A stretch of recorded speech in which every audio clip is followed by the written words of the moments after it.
గజం కేవలం 826 రూపాయలకే 12 సెంట్ల భూమి కేవలం 5 లక్షలు మాత్రమే. నమస్తే, welcome to today's news paper analysis. ఈరోజు ప్రధాన వార్తా పత్రికల్లో ఏ కథనాలు వచ్చాయని చూద్దాం. ముందుగా ఈనాడు ఆంధ్రప్రదేశ్ ఎడిషన్లో చూద్దాం.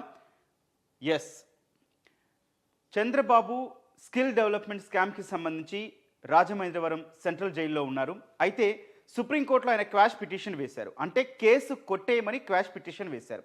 దీనికి సంబంధించిన విచారణ నిన్న సుప్రీంలో జరిగింది. అయితే నిన్న జరిగిన విచారణలో భాగంగా ఈ హెడ్లైన్ అయితే ఈనాడు అయితే తీసుకుంది. ఏమిచ్చారు అంటే, హైకోర్టులో సమర్పించిన ఆ దస్త్రాలన్నీ ఇవ్వండి, చంద్రబాబు క్వాష్ పిటిషన్లో రాష్ట్ర ప్రభుత్వానికి సుప్రీంకోర్టు ఆదేశం అంటూ కూడా హెడ్లైన్ రాసుకుంటూ వచ్చిందనమాట. అంటే ప్రధానంగా ఏం చెప్పింది అంటే, హైకోర్టులో క్వాష్ పిటిషన్ను కొట్టివేసిన సందర్భంగా అక్కడ ఏ పత్రాలు సమర్పించారు అవన్నీ కూడా సుప్రీంకోర్టుకి ఇవ్వాలని కూడా సుప్రీంకోర్టు ఆదేశించింది రాష్ట్ర ప్రభుత్వాన్ని. సో 2018లోనే విచారణ ప్రారంభమైనట్లు చెప్పే డాక్యుమెంట్లకు సంబంధించిన చర్చ హైకోర్టు తీర్పులో లేదు అంటూ కూడా చంద్రబాబు గారి తరపు న్యాయవాదులు అయితే వాదించారు. దానిపై స్పష్టత కావాలన్న న్యాయమూర్తులు, అలాగే 17A సెక్షన్ వచ్చాకే ఎఫ్ఐఆర్ నమోదైందని ఏకీభవించిన ధర్మాసనం. తదుపరి విచారణ 9కి వాయిదా. అంటే నిన్న జరిగిన విచారణలో చంద్రబాబు క్వాష్ పిటిషన్కి సంబంధించిన ఏ తీర్పు రాలేదు. కేవలం 9వ తేదీకి మాత్రమే వాయిదా వేయడం అయితే జరిగింది.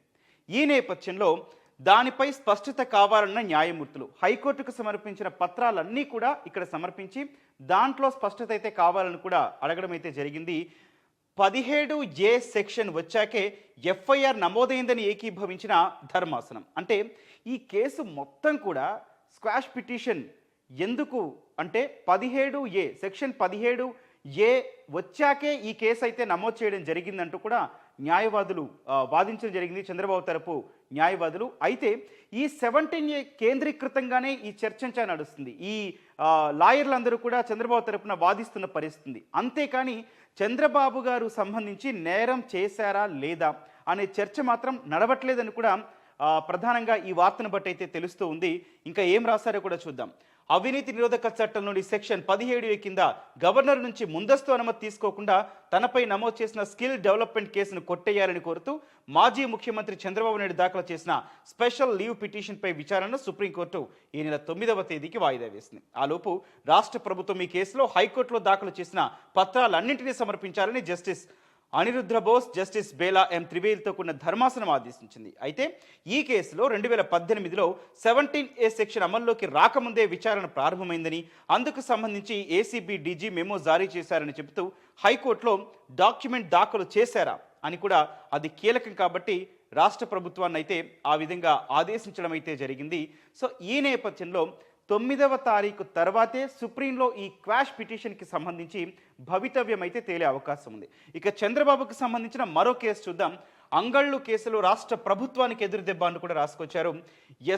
చిత్తూరు జిల్లా పొంగనూరులో అంగళ్ళు దగ్గర ఉద్రిక్తత చోటు చేసుకుంటే దానికి సంబంధించి కూడా ప్రభుత్వం కేసు నమోదు చేసింది. సో దానికి ఏం జరిగింది?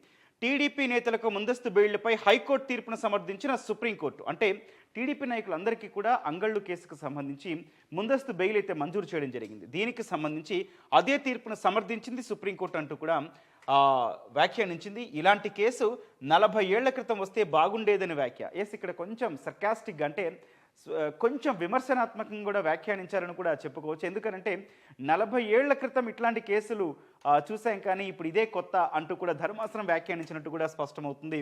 రైట్, ఇంకేం రాసుకొచ్చారో కూడా అసలు ఈ కేసులో ఎవరెవరు ఉన్నారో ఫస్ట్ చూద్దాం. ఈ కేసులో మాజీ మంత్రి దేవినేని ఉమామహేశ్వరరావు, టీడీపీ నేతలు పులివర్తి నాని, నల్లారి కిషోర్ కుమార్ రెడ్డి, చల్లా బాబులకు హైకోర్టు ఆగస్టు 28న ముందస్తు బెయిల్ ఇచ్చింది. దాన్ని సవాల్ చేస్తూ ప్రభుత్వం సుప్రీంకోర్టులో పిటిషన్ దాఖలు చేస్తే రాష్ట్ర హైకోర్టు తీర్పునే సుప్రీం కూడా సమర్థించింది. సో రాష్ట్ర ప్రభుత్వానికి ఎదురు దెబ్బ అంటూ కూడా ఈనాడు రాసుకొచ్చింది. అలాగే మరో ముఖ్యమైన విషయం కూడా చెప్పుకోవాలి. ఈ నెల 10న సిఐడి ముందు హాజరు కండి. రింగ్ రోడ్ కేసులో లోకేష్కు హైకోర్టు ఆదేశం. యాక్చువల్లీ లోకేష్ని ఇన్నర్ రింగ్ రోడ్ స్కామ్లో A14గా అయితే చేర్చడం జరిగింది. ఈరోజు విచారణకు హాజరు కావాల్సిన సమయం. సో ఈ నేపథ్యంలో ఈ నెల 10న సిఐడి ముందు హాజరు కండని కూడా హైకోర్టు ఆదేశించిన పరిస్థితి. అయితే అన్ని దస్త్రాలతో రావాలని మాత్రం లోకేష్ని ఎట్టి పరిస్థితిలో ఒత్తిడి చేయొద్దు అంటూ కూడా ధర్మాసనం వ్యాఖ్యానించింది. అట్లాగే విచారణ సమయంలో లోకేష్ న్యాయవాదిని అనుమతించండి అని కూడా సిఐడికి స్పష్టం చేసిన పరిస్థితి. సో ఇన్నర్ రింగ్ రోడ్డు కేసులో వాదనలు పూర్తి, చంద్రబాబు బెయిల్ పిటిషన్పై తీర్పు రిజర్వు, సాక్ష్యాధారాలను తారుమారు చేసే ప్రశ్నే ఉత్పన్నం కాదు, బెయిల్ మంజూరు చేయనంటూ కూడా హైకోర్టులో సిద్ధార్థ లూత్రా వాదనలు అయితే వినిపించడం జరిగింది. ఇదే ఇన్నర్ రింగ్ రోడ్ స్కామ్లో అటు నారాయణ గారు కావచ్చు, చంద్రబాబు నాయుడు గారు కావచ్చు, లోకేష్ కాదు, వీళ్ళందరినీ కూడా అందులో చేర్చిన పరిస్థితి ఉన్న నేపథ్యంలో, సాక్ష్యాధారాలను తారుమారు చేసే పరిస్థితి లేని నేపథ్యంలో బెయిల్ పిటిషన్కి సంబంధించి కూడా తీర్పుని రిజర్వ్ చేసిన పరిస్థితి న్యాయస్థానం. అట్లాగే బెయిల్ మంజూరు చేయనంటూ కూడా సిద్ధార్థ లూత్రా చంద్రబాబు తరపున వాదనలు అయితే వినిపించారు. ఇక మరో కేసు చూద్దాం. ఫైబర్ గ్రిడ్ కేసులో లోకేష్ నిందితుడిగా లేరు, ఒకవేళ చేరిస్తే 41A నోటీస్ ఇచ్చి విచారిస్తాం, తూచా తప్పకుండా నిబంధనలను పాటిస్తాం, హైకోర్టుకు నివేదించిన సిఐడి తరపున ఏజీ.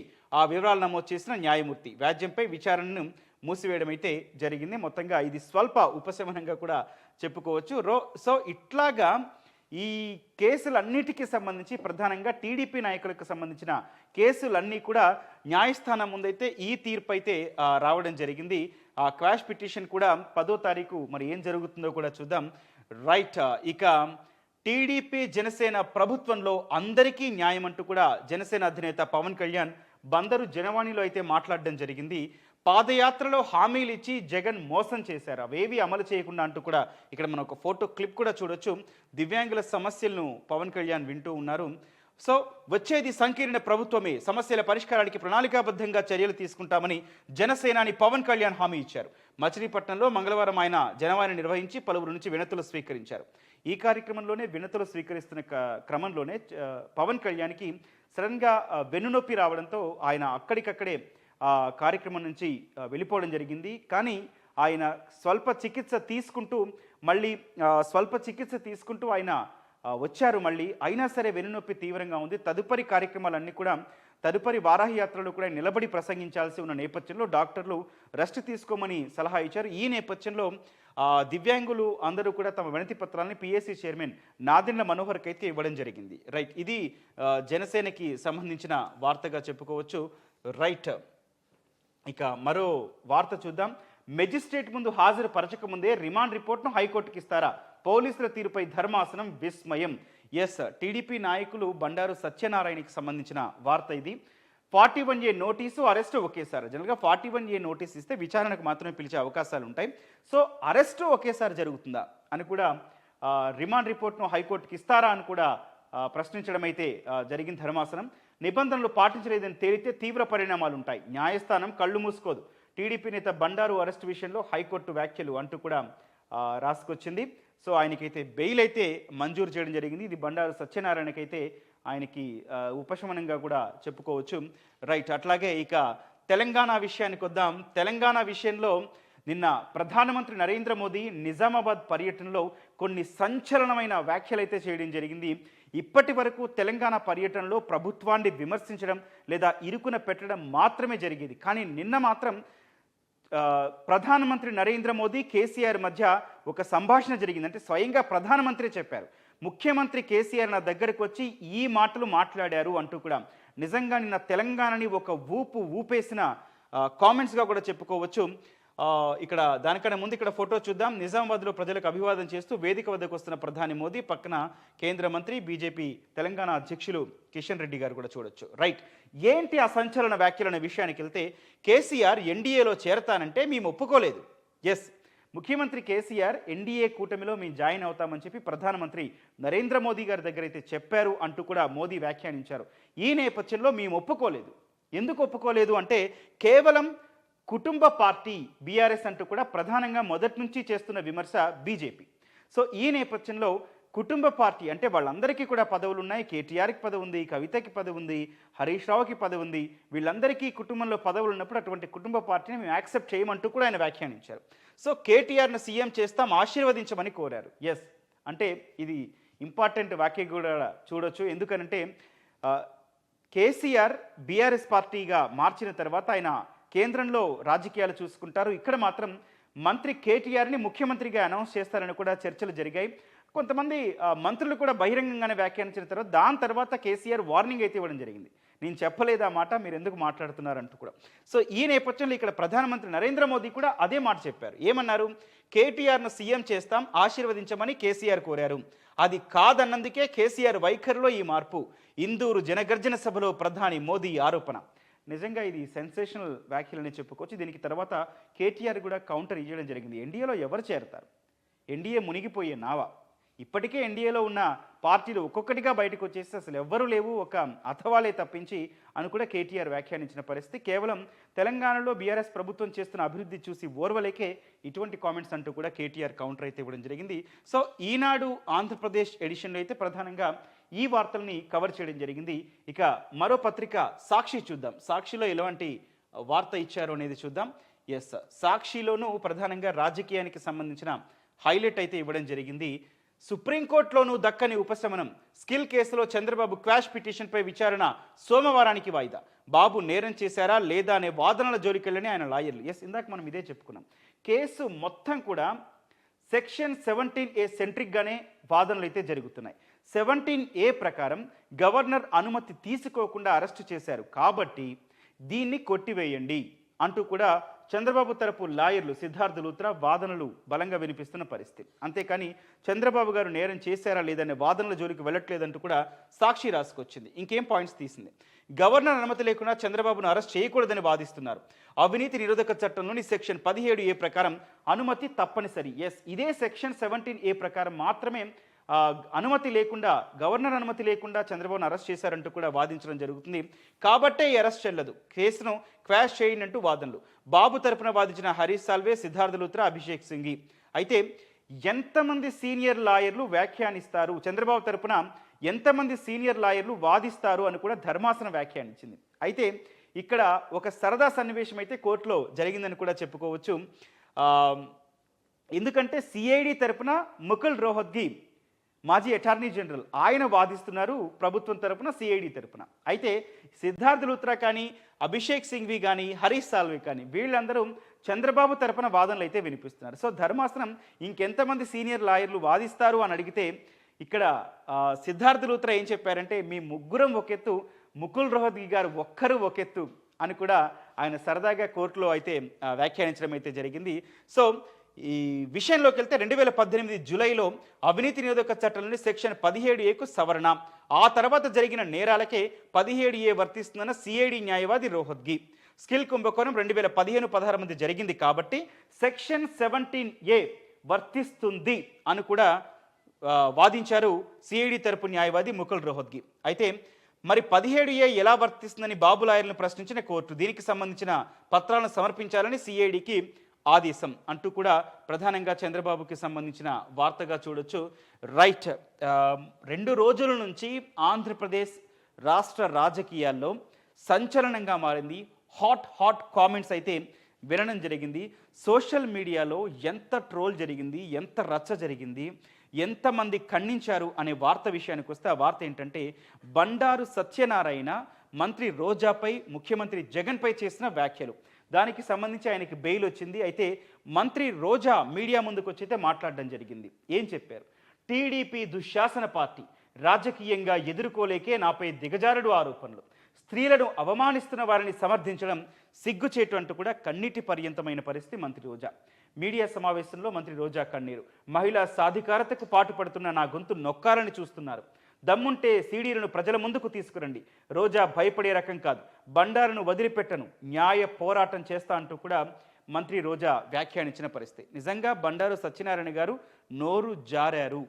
ఎస్, ఏ మీడియా చూసినా కూడా, ఆయన వ్యాఖ్యలు చూసినా ప్రజలెవరూ కూడా ఆ విషయం క్లియర్ కట్గా అయితే అర్థమవుతుంది.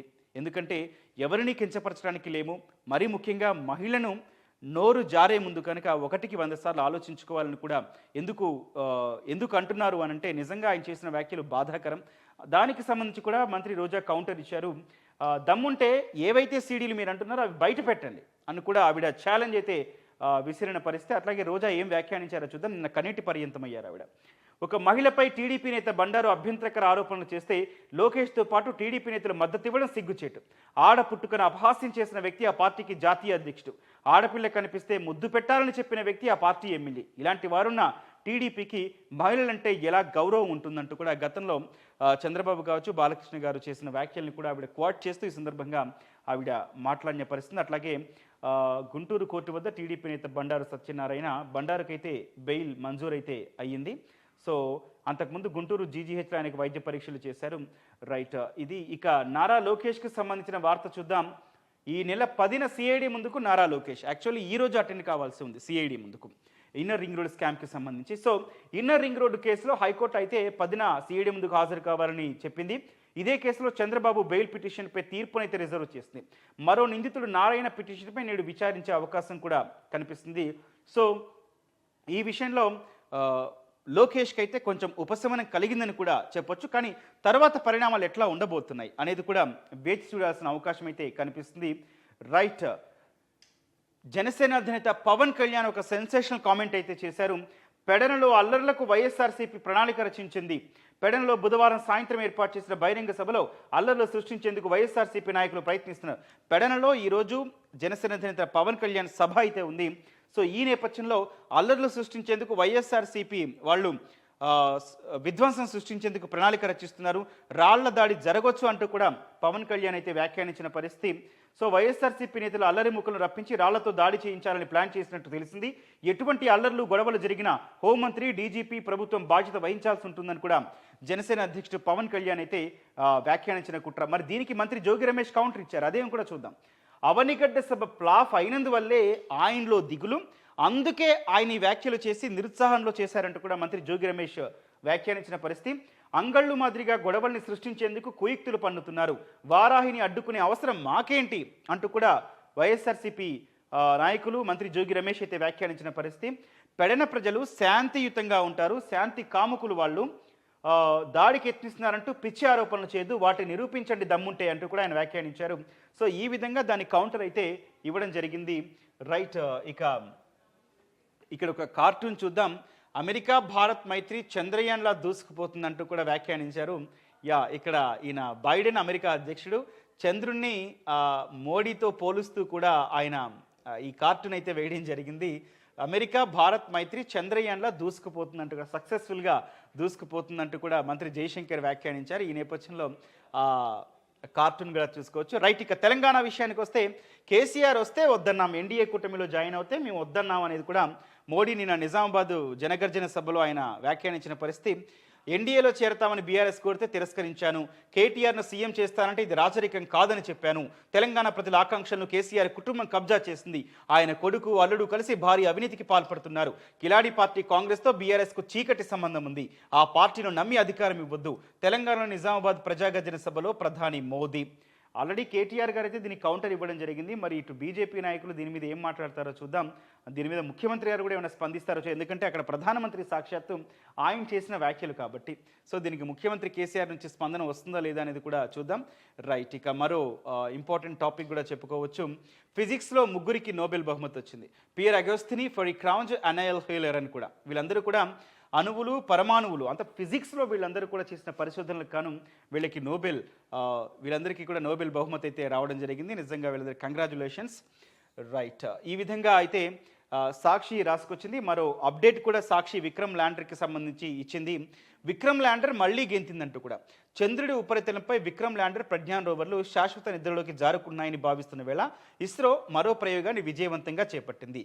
ల్యాండర్ను కాస్త ఎగిరేలా చేసి పక్కకు దిగేలా చేశారు. యాక్చువల్లీ సూర్యాస్తమయం అంటే అక్కడ 14 రోజుల తర్వాత చీకటి ఏర్పడిన తర్వాత విక్రమ్ ల్యాండర్ కానీ ప్రజ్ఞాన్ రోవర్ కానీ స్లీప్ మోడ్లోకి పంపించారు శాస్త్రవేత్తలు. తర్వాత వెలుగు వచ్చిన తర్వాత చూస్తే అవి ఇంకా నిద్రలోనే ఉన్నాయి, ఎందుకంటే అక్కడ ఉన్న కనిష్ట ఉష్ణోగ్రతల వల్ల ఏ పరికరము పనిచేయదు. సో ఈ నేపథ్యంలో అవి ఇంకా వాటి మనుగడ సాధ్యం కాదు అనుకున్న సమయంలో మళ్ళీ ప్రయోగం అయితే నిర్వహించారు. ఉన్న ప్లేస్ నుంచి వేరే ప్లేస్కి లొకేట్ అయితే చేయడం జరిగింది. సో ఈ విషయంలో సక్సెస్ అయ్యారు నిజంగా మన శాస్త్రవేత్తలు. ఇది సాక్షికి సంబంధించిన న్యూస్ ఎడిషన్ అని చెప్పుకోవచ్చు. ఇక ఆంధ్రజ్యోతి ఏం రాసింది? ఆంధ్రజ్యోతి ప్రధానంగా చంద్రబాబుకు సంబంధించి కూడా ఒక స్పెషల్ స్టోరీ అయితే రాసుకుంటూ వచ్చింది. స్కిల్ డెవలప్మెంట్ స్కామ్లో చంద్రబాబు అరెస్ట్ తర్వాత రాజకీయ పరిణామాలు పూర్తిగా మారిపోయాయి అంటూ కూడా రాసుకొచ్చింది. డామిట్ కథ అడ్డం తిరిగిందంటూ కూడా రాసుకొచ్చింది. స్కిల్ కేసులో వికటించిన వైసీపీ వ్యూహం, అంటే వైసీపీ చంద్రబాబును అరెస్ట్ చేయాలని వ్యూహం పన్నింది. సో ఆ వ్యూహం వికటించిందంటూ కూడా ఆంధ్రజ్యోతి రాసుకొచ్చింది.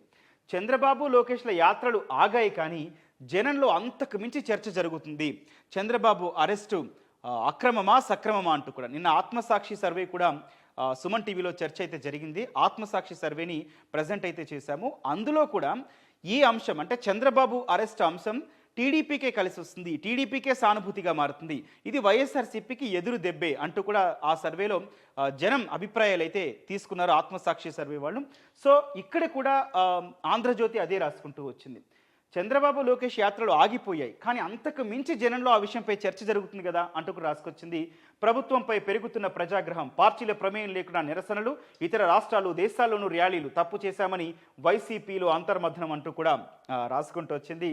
సో కొన్ని బుల్లెట్ పాయింట్స్ అయితే ఇచ్చారు. ఏమి ఇచ్చారంటే, ఓటు వేయడానికి బయటకు రాని వారు సైతం చంద్రబాబు అరెస్టు నిరసిస్తూ రోడ్ల మీదకి వస్తున్నారు. గతంలో పార్టీ కార్యక్రమాల్లో పెద్దగా పాల్గొనని వారు కూడా ఇప్పుడు స్వచ్ఛందంగా వచ్చి పాల్గొంటున్నారు. చంద్రబాబు అరెస్టు రూపంలో ఎన్నికల ముందు లేని కొరివిని తలకు అంటించుకున్నట్లయిందని గోదావరి జిల్లాలకు చెందిన అధికార పక్ష నేత ఒకరు అక్కడి మీడియా ప్రతినిధుల ముందు వాపోయారు.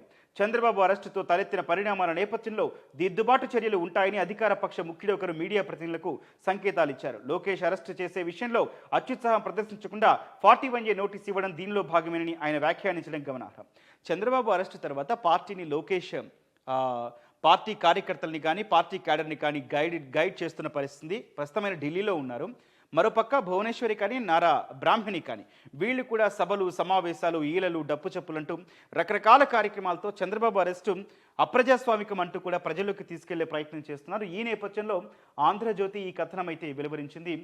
ఇక స్కిల్ డెవలప్మెంట్ స్కామ్లో డాక్యుమెంట్లన్నీ సమర్పించండి అని సిఐడికి సుప్రీంకోర్టు ఆదేశించింది. చంద్రబాబు క్వాష్ పిటిషన్కి సంబంధించిన వార్త ఇది. ఆయనకు 17A ముమ్మాటికి వర్తిస్తుంది అని కూడా చెప్పడం జరిగింది. నేరం జరిగిన తేదీలతో సంబంధం లేదు, గవర్నర్ అనుమతి ఖచ్చితంగా తీసుకోవాలి. సీనియర్ న్యాయవాదులు సాల్వే సింఘ్వి లూథ్రా స్పష్టీకరణ, బాబు పిటిషన్ తిరస్కరించాలి అని కూడా, అంటే క్వాష్ పిటిషన్ని కొట్టివేయాలని కూడా రోహత్గి గారు ప్రభుత్వం తరపున సిఐడి తరపున వాదించడం అయితే జరిగింది. ఇక నారా లోకేష్కి సంబంధించిన IRR ఇన్నర్ రింగ్ రోడ్కి సంబంధించిన కేసులో నేడే ఎందుకు, ఈరోజే ఎందుకు విచారించాలి అంటూ కూడా లోకేష్ను 10న పిలవనంటూ కూడా హైకోర్టు సిఐడిని ఆదేశించడం జరిగింది. ఉదయం 10 నుంచి సాయంత్రం 5 వరకే ప్రశ్నించాలి. విచారణ సమయంలో లోకేష్కు న్యాయవాదిని అనుమతించాలి. ఫలానా ఫైళ్లతో రావాలని కోరొద్దు, న్యాయమూర్తి నిర్దేశం. 10న విచారణకు వెళ్లాలని లోకేష్కు స్పష్టీకరణ. ఈ నేపథ్యంలో ఈరోజు నారా లోకేష్ అయితే ఇన్నర్ రింగ్ రోడ్ స్కామ్కి సంబంధించి కోర్టు ముందు హాజరయ్యే పరిస్థితి లేదు. సో ఈ నెల 10వ తారీఖు మరి ఎలాంటి పరిణామాలు దారితీస్తుంది, ఆ రోజు ఎలా ఉండబోతుంది, లేకపోతే దీనిపైన ప్రభుత్వం మళ్ళీ ఏమన్నా రిట్ పిటిషన్ వేయనుందా అనేది కూడా చూడాల్సిన అవసరం ఉంది. అట్లాగే ఫైబర్ నెట్ కేసులో లోకేష్ నిందితుడిగా లేరు, చేరిస్తే 41A నోటీసులు ఇస్తాం, హైకోర్టు కేజీ శ్రీరామ్ నివేదన. ముందస్తు బెయిల్ కోరిన లోకేష్ వాద్యంపై విచారణ అయితే మూసివేయడం జరిగింది. అంగళ్ళు కేసులో సర్కారుకు చుక్కెదురు, రాష్ట్ర హైకోర్టు తీర్పు సరైందేనన్న సుప్రీం. టీడీపీ నేతల ముందస్తు బెయిల్కు సమర్థన, ఘటన జరిగిన 4 రోజులకు FIR అని నిలదీస్తా రాష్ట్ర ప్రభుత్వ పిటిషన్ కొట్టివేయడం జరిగింది. ఇది టీడీపీ నాయకులకు కొంచెం ఉపశమనంగా కూడా చెప్పొచ్చు. ఈ విధంగా మొత్తం రాజకీయానికి సంబంధించిన వార్తలు చూడొచ్చు. రైట్, ఇక్కడ నారా భువనేశ్వరి గారిని అమరావతి మహిళలు, రైతులు వచ్చి కలిసి చంద్రబాబుకు సంఘీభావంగా అయితే రావడం జరిగింది. సో రాజమహేంద్రంలో ఉన్నారు నారా భువనేశ్వరి గారు. ఏమన్నారు? అమరావతి రాజధాని, రైతుల త్యాగాలు వృధా కావు, ప్రభుత్వం అడ్డదారుల్లో వస్తోంది, మనం ధైర్యంగా ఎదుర్కోవాలి, ఓటే మన ఆయుధం. ఇక్కడ కూడా ప్రధానంగా ఓటర్లను, ప్రజలను ఓటుతో సమాయత్తం చేస్తున్నారు అని కూడా చెప్పుకోవచ్చు. మంచి రోజులు వస్తాయి అమరావతి రైతులతో భువనేశ్వరి. రైతులకు అడుగడుగునా పోలీసుల ఆటంకాలు, వీరవల్లి టోల్గేట్ వద్ద బస్సుల్లో వచ్చేవారి అడ్డగింత, గంట సేపు రోడ్డుపై బైఠాయించి రైతుల ఆందోళన, అడ్డంకులు దాటుకుంటూ భువనేశ్వరిని కలిసి సంఘీభావం అంటూ కూడా చూడొచ్చు. ఇక్కడ అమరావతి మహిళా రైతులు వీళ్ళందరూ కూడా ఇప్పటికే ఉద్యమాలు చేస్తున్న పరిస్థితి ఉంది. అమరావతి మా రాజధాని అంటూ నినదిస్తున్న పరిస్థితి. సో ఈ నేపథ్యంలో నారా భువనేశ్వరి గారిని అయితే కలవడం జరిగింది. రైట్, ఇక్కడ బండారు సత్యనారాయణకి సంబంధించి కూడా ఆయనకి బెయిల్ వచ్చిన పరిస్థితి. సో సంతకం బండారుదని తేలితే దర్యాప్తు అధికారిని బదలం, రూల్స్ పాటించలేదని తేలితే తీవ్ర పరిణామాలు, ఉల్లంఘన ఉంటే కళ్ళు మూసుకొని ఉండలేము, బండారు అరెస్టుపై హైకోర్టు హెచ్చరిక. ఆయనకి 41A నోటీస్ ఇచ్చి అరెస్ట్ చేస్తారా అంటూ కూడా హైకోర్టు సీరియస్ అయిన పరిస్థితి. సో ఇది దీనికి సంబంధించిన వార్తగా కూడా చెప్పుకోవచ్చు. రైట్, ఇక్కడ ఒక స్పెషల్ స్టోరీ రాసింది. ఉక్కుకు మరో చిక్కు, ఐరన్ ఓర్కు కటకట, పూర్తిగా నిండుకున్న నిల్వలు. ఎక్కడ ఇది అంటే కేకే లైన్లో అడ్డంకులు, బయలుదేర నుంచి నిలిచిన సరఫరా. సో విశాఖ స్టీల్ ప్లాంట్కు ఉన్న కష్టాలనైతే ఈ కథనంలో అయితే రాసుకుంటూ వచ్చారు ఆంధ్రజ్యోతి.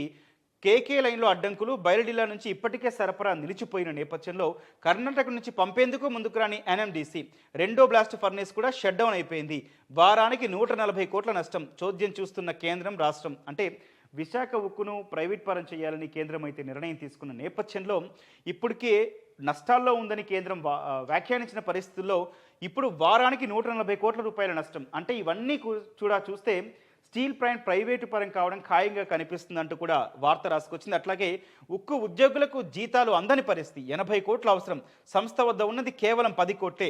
సంస్థ చరిత్రలో తొలిసారి ఆలస్యం. ఇప్పటిదాకా నెల చివరి రోజే జీతాలు, ఈసారి 3వ తేదీ వచ్చినా ఇప్పటికీ పడని పరిస్థితి అంటూ కూడా రాసుకుంటూ వచ్చారు. సో ఇది ఆంధ్రజ్యోతి పేపర్ అయితే ప్రధానంగా ప్రస్తావించిన రాజకీయ కావచ్చు, ఇతర అంశాలకు సంబంధించిన వార్తలైతే చూడొచ్చు. సో మొత్తంగా ఇది ఈరోజు న్యూస్ పేపర్లో ప్రధానంగా వచ్చిన వార్తా కథనాలు. రేపు మరో న్యూస్ పేపర్ ఎనాలిసిస్తో మళ్ళీ కలుస్తాం. Thank you.